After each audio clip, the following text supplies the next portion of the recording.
इसने 50 लड़कियों के साथ गलत किया। अगर एक लड़की झूठ बोलेगी 50 लड़कियां झूठ नहीं बोलेगी। मुझे बोल रहे सर ऐसे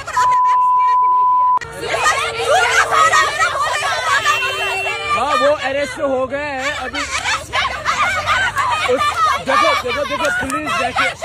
पुलिस बैठी है।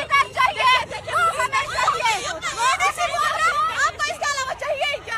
आपको स्कूल में आने दे रहे इसके अलावा चाहिए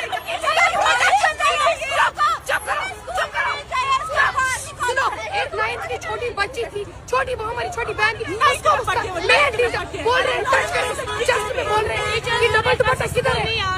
ये कौन सा? ये टीचर बोल रहे हैं। अब आप क्या चाहते हैं?